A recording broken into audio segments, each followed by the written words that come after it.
22 months. That's how long it had been since I signed those papers, and walked out of the glass tower on Fifth Avenue with nothing but a rolling suitcase. And the kind of hollow feeling that sits right behind your sternum and doesn't go away no matter how much chamomile tea you drink. 22 months since I stopped being Vivian Calloway Reeves and went back to just Vivian Cross. 22 months since I told myself I was finally free. I was washing dishes when my phone rang. 9:17 on a Wednesday night. Ellie was already asleep.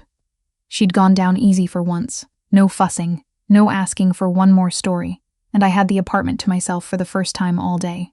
Just me, the running water, and a half-empty glass of Sauvignon Blanc on the counter. The number wasn't saved in my phone, but I knew the Chicago area code. My stomach dropped before my brain had even processed why. I almost didn't answer. "Ms. Cross?" The voice was female, clipped, professional. "This is intake at Northwestern Memorial.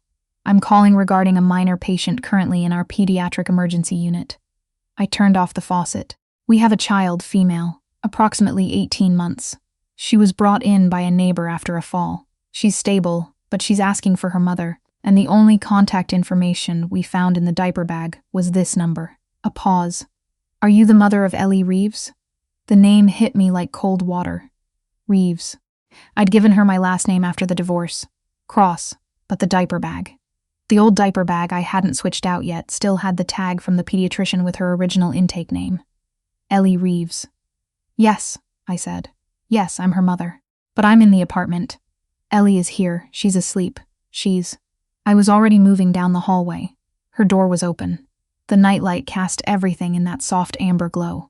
And Ellie was there, exactly where I'd left her, chest rising and falling, one arm wrapped around the stuffed elephant she refused to sleep without. "I'm sorry," I said, breathless. "I think there's been a mistake. My daughter is here with me. She's fine." A long pause on the other end, papers shuffling. "Ms. Cross, I apologize. The chart shows the biological father is listed as." Another pause. "As Theodore Reeves." The wine glass was still on the counter when I got back to the kitchen. I stared at it. "That's my ex-husband," I said carefully. "We've been divorced for almost 2 years." "I see." She sounded like she was recalibrating. "I'm so sorry for the confusion. It appears the record was pulled incorrectly. There may be another child registered under a similar name. We'll need to clarify." "It's fine," I said. "Because what else do you say? It's fine. I hope the other child is okay." I hung up. I stood in my kitchen for a long time after that. The kind of long time where you stop seeing what's in front of you and start seeing something else entirely. The marble countertops of the penthouse. The way he used to come home at 2 a.m, and I'd pretend to be asleep because I couldn't stand having that conversation again. The way he'd looked at me across the conference table the day our lawyers finalized everything. Not with hatred, but with something worse. Like I was a problem he'd already moved past. Theodore Calloway Reeves. Theo to everyone who didn't work for him. To the people who worked for him, he was just Reeves. And they said it in a certain way, like the name itself had weight. He wasn't Mafia. Nothing so cinematic. He was the kind of man whose name appeared in the Tribune's business section twice a week and the federal court docket maybe once a year. And the two never seemed to be connected in a way anyone could prove. Real estate, private equity, consulting, which I'd learned was a word that could mean almost anything when you had enough zeros behind your net worth. I'd met him when I was 26 and stupid in the way that 26-year-olds are. Not naive, exactly, but convinced that being smart and careful meant you were immune to certain kinds of mistakes. I was an architectural associate at the firm that redesigned the lobby of his Michigan Avenue tower. He'd come in for a walkthrough, stood next to me while I explained the sight lines and the natural light strategy, and asked 3 questions that made me realize he actually understood what I was talking about. Most clients didn't. Most clients nodded and looked at the renderings and asked if we could make the ceilings higher. We had dinner that same week. We're engaged by Christmas. I told myself it was fast, but that love sometimes moves that way, like weather, sudden, total, undeniable. What I didn't understand then, what took me 3 years of marriage to learn, was that Theo moved fast with everything until he had it. And then he moved on to the next thing he didn't have yet. I wasn't bitter about it anymore. That was the thing I was most proud of, honestly. That I'd gotten to the other side of bitter and come out somewhere quieter. Somewhere I could actually breathe. I had the apartment in Lincoln Park. I had my freelance work, mostly residential projects, enough to cover daycare and groceries, and the occasional dinner out. I had Ellie, who was 20 months old, and had her father's dark eyes and her grandmother's stubbornness, and who made me laugh every single day. I was fine. The call came 3 weeks later. Not from a hospital this time. From him. His number wasn't saved in my phone either. I'd deleted it after the divorce, some symbolic gesture that had felt necessary at the time. But I knew it. 11 digits I apparently still had memorized somewhere beneath everything I'd tried to forget. I stared at it through 4 rings, picked up on the 5th. Vivienne. Just my name. He said it the way he always had, like it was a complete sentence. Theo, I said. A silence. The kind he used to win negotiations with, just letting it stretch until the other person felt obligated to fill it. I'd learned not to fill it. I heard you called the hospital, he said finally. I felt something cold move through my chest. I didn't call the hospital. The hospital called me. There was a mix-up with a patient record. I know what happened. His voice was even. Controlled. It always was. What I want to know is why my daughter's name is in their system. Everything in the apartment seemed to go very still. Excuse me? Ellie, he said. Ellie Reeves. She's in the pediatric database at Northwestern because you registered her there when she had that ear infection in January. I had someone pull the records. The cold thing in my chest turned into something sharper. You had someone pull her medical records, I repeated. She has my last name, Vivienne. At least, she did until you started calling her Cross. She's my daughter, I said. And her name is Ellie Cross. She's also my daughter. The words landed in the middle of my kitchen like something thrown through a window. I sat down on the floor. Not dramatically, my knees just gave. I sat down on the cold tile floor with my back against the cabinet and pressed my free hand flat against the linoleum to feel something solid. Theo, I'm not calling to fight, he said, and his voice had shifted. Just barely. Just enough that I noticed. The edge was still there, but underneath it was something I hadn't heard from him in years. Something almost human. I want to understand. There's nothing to understand. She's 20 months old. You can do the math. A long pause. We were still married, he said. We were separated. You had already moved out. You were. I stopped. I wasn't going to do this on the phone at 9:30 at night. It doesn't matter. It matters to me. Since when? That came out harder than I intended. He didn't respond right away, and I could hear him breathing, which meant he was standing somewhere quiet, which meant he'd stepped away from whatever room he'd been in to make this call. That meant something. With Theo, logistics always meant something. I would have wanted to know, he said quietly. You told me very clearly, during our 3rd year of marriage, that you didn't want children. You said, my voice caught, and I hated that it caught, hated that it still had that particular power over me. You said it wasn't part of what you'd signed up for. I know what I said. So I handled it, the way I've handled everything since the divorce, by myself. Another silence. Longer this time. I'd like to meet her, he said. Though, I'm not asking to disrupt anything. I understand that you have a life, that she has a routine, that I... A pause, and something in it sounded like the word he couldn't quite say. Forfeited. I just want to meet her, once. And then we can figure out the rest. I looked up at the ceiling. There was a water stain in the corner. I kept meaning to report to the super. Ellie had started pointing at it last week and saying, spot, which was her new favorite word for anything she didn't know the name of. I'll think about it, I said. That's all I'm asking. He hung up first. He always hung up first. I sat on the kitchen floor for another 20 minutes. Here's the thing about Theo that nobody who read the Tribune profiles understood. He wasn't cruel. That would have been easier.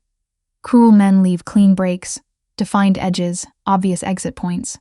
Theo was something more complicated than cruel. He was a man who had been taught, very early, by his father and his father's associates and the particular ecosystem he'd grown up in, that feelings were liabilities, that wanting things made you vulnerable, that you kept your world small and controlled because that was how you survived. He hadn't been lying when he said he didn't want children. He'd believed it. He'd believed a lot of things about himself that turned out not to be true. That didn't make what he'd done any less real. The business trips that became weeks, the dinners I ate alone. The moment I stood in our bathroom holding a positive pregnancy test and realized I was terrified to tell my own husband. I'd told myself it was the stress of the divorce. But Ellie had been 7 weeks along when I signed those papers, and I hadn't known until 4 weeks after. And by then I'd sat with it long enough that the decision felt less like a decision and more like a fact. She was mine, and I would figure it out. My best friend Camille knew. That was it. Camille, who'd been my roommate in college and who I trusted more than anyone alive, and who had helped me set up the nursery and been in the delivery room, and who had never once, in 20 months, said a word to anyone. Or so I'd thought. She called me the day after Theo did. "I need to tell you something," she said. Her voice had a quality I'd never heard in it before, a kind of braced guilt, like someone getting ready to be hit. "Camille," he called me. "Theo. About a month ago." He was very Theo about it. He didn't yell. He just asked questions. And I thought, "Vivienne, I'm so sorry. I thought it had been long enough. I thought you'd want him to know eventually anyway. I thought, you told him. I didn't tell him she was his. I said she existed. I said she was healthy. And then her voice broke. Viv, I'm so sorry. I thought I was doing the right thing." I sat with that for a very long time. Camille and I had been friends for 13 years. She'd flown in from Atlanta when Ellie was born. She'd held my daughter before I'd even had a chance to hold her myself, because I'd needed 5 minutes to stop shaking.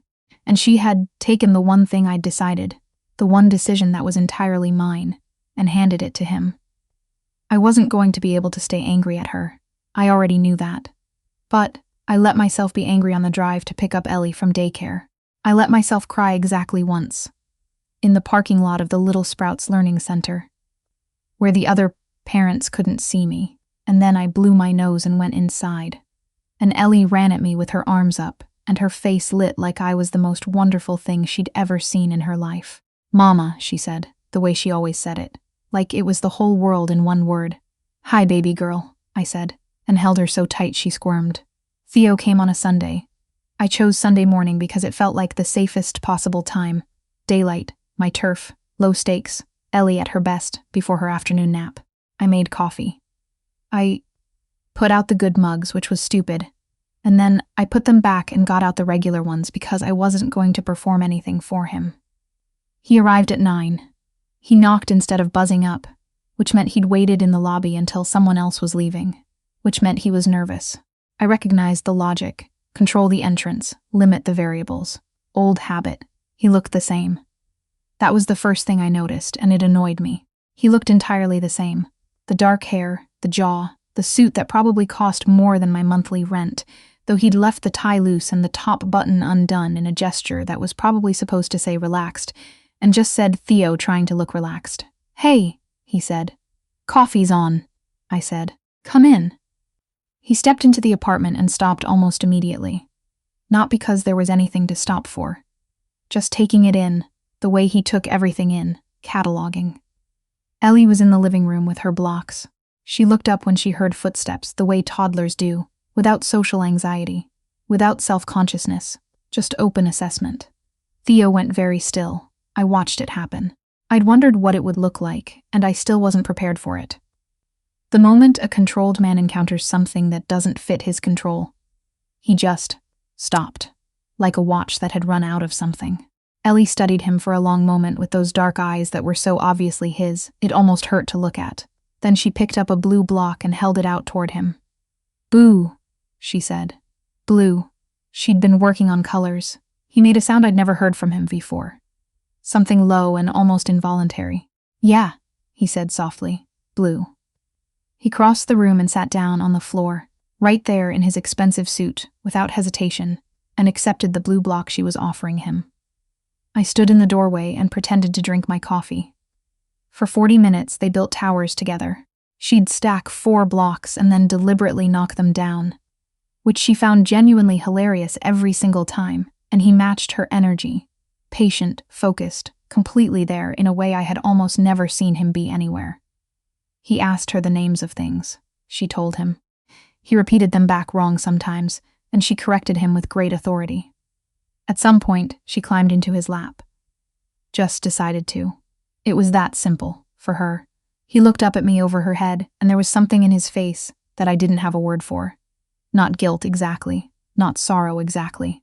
Something that encompassed both and extended beyond them into territory I'd never seen him occupy before. "Vivienne," he said quietly, so she wouldn't hear. "I need to say something. You don't have to. I told you I didn't want children because I was afraid of what I'd become as a father." He kept his eyes on mine. "My father wasn't a good man. You knew some of that. You didn't know all of it. And I had spent 30 years convincing myself that the solution was to just not pass it on, not risk it." A pause. "I know that's not an excuse for what I said to you. I just want you to understand what I was actually saying." Ellie put her hand on his tie, examined it, apparently decided it was acceptable and patted it twice. "Okay," I said. "I'd like to be in her life," he said, "if you'll let me. Not in a legal contested, my lawyers will call your lawyers way. Just if you'll let me." He paused. "I know I don't have the right to ask." "No," I agreed. "You don't." He nodded, started to look back down at Ellie. "But she might," I said. He looked back up. "She might have the right to have a father," I said. "So, we'll try, slowly. On my terms. And if you revert to being the version of yourself who treats people like variables in a business problem, we're done. That's not a negotiation." He held my gaze for a long moment.